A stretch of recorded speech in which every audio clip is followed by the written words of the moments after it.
Hello, welcome to another video. Today I wanted to talk to you about cemented shoes and how to fix them when they start getting unglued, which they will eventually do. And for that I have these pair of Florsheim Imperials. I got these, I forget exactly when, it was somewhere in the mid to late 90s when I started working. So they're somewhere between 20 and 25 years old, and they have served me well. You can see the condition they're in. This particular pair was made in Italy.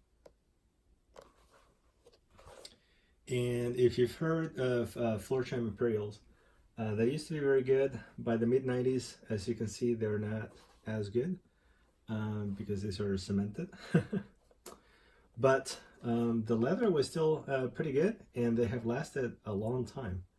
And they're very comfortable, which is why I still use them. When I bought them, I didn't know as much about shoes, and I was tricked by these fake welt. So when you're buying shoes, make sure that it's actually real. If you look here closely, you can see that there is no stitching. So you have a welt without stitching. That pretty much tells you that it's fake. If you look at the bottom, and here these ones are hard because I put these half soles, but there is no stitching underneath. So welt with no stitching underneath, also pretty good indication. It could be a hidden channel, but you see those more on the Blake stitch, not on the ones that actually have a welt. So all kinds of indications that these were cemented. I did not realize that when I bought them, but still, it's been 20 some years, and they're still wearable. I did put these half soles about 6 months ago because the leather is, the sole is very thin now. I've wore them out, and this is pretty soft. So I wanted them to last longer because they're very, very comfortable. So what I wanted to show you is what happens. And in the areas where it flexes, is usually where it separates. So right here, or on the other side, or on the back is where it tends to separate. So in this particular pair, you can see how it's separated. You can see the whole welt there. And this is just floating at this point because it's separated from the sole also. So the welt is not attached to the sole, and it's not attached to the shoe either. So I want to fix that, and in order to do that, I'm going to use this shoe glue.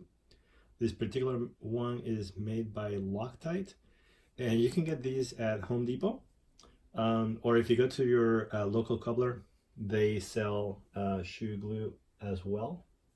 Not necessarily this one, but they sell glue for shoes.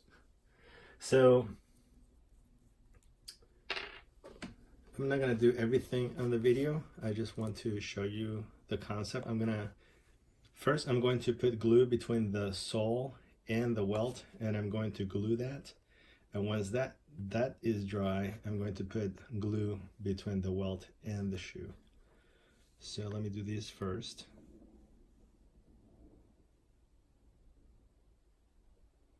Just going to put a bead there.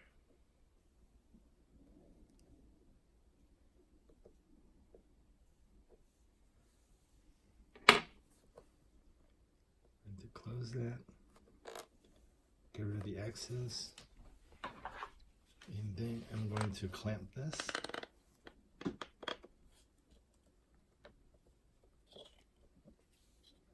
That moved.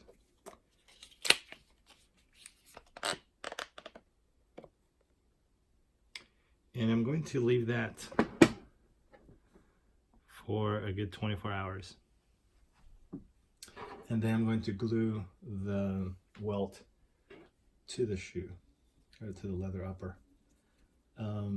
So we'll come back when that is done. Okay, we're back. It's the next day. We've let these dry so we can remove the clamps. And we can see that this is back to being fixed. This is not going anywhere. Now you can see that I have some glue X's that came out of the seam. If I had been more careful when I applied it and I closed it and wiped all the excess when it was still wet with a wet cloth, there would be nothing to clean. So that is what you should do. Now, if I had done that, I wouldn't be able to show you what to do in case you didn't do that. And all you need to do is get some rough sandpaper and a wooden block, or however you want to do this, and just sand it down.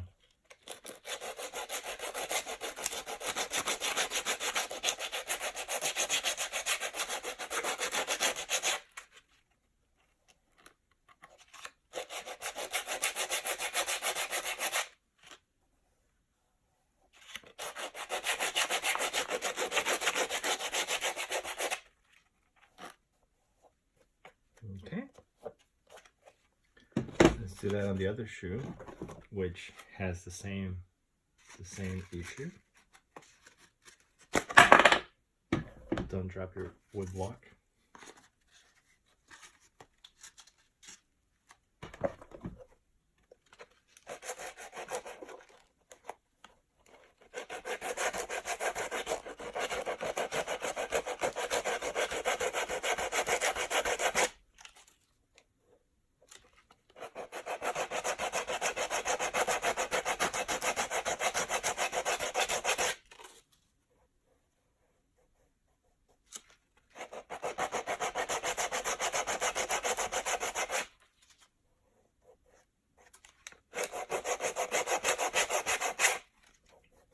So it only takes a few moments to do this.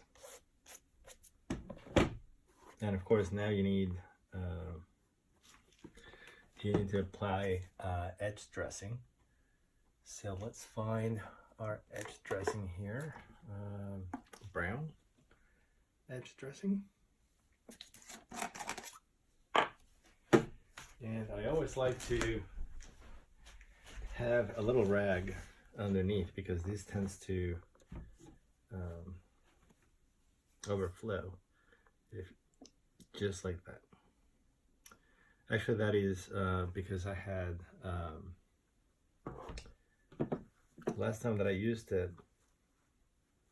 I wet the top so this wouldn't dry out. So that's actually not the dye that's coming out, that's just the water that was on the applicator.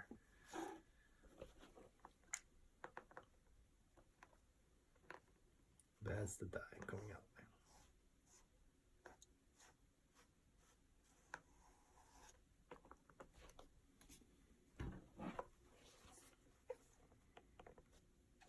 So when you do this, you always want to apply it in a way that if there is excess runoff, it is not going to run on your upper.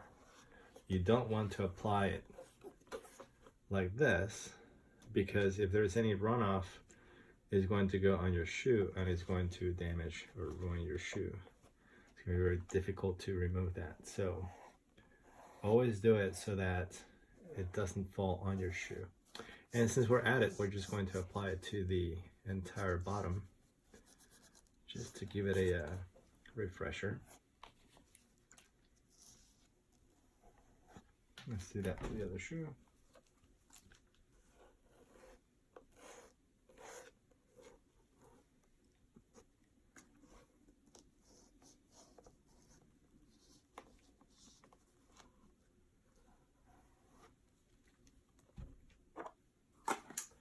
And that is it. They look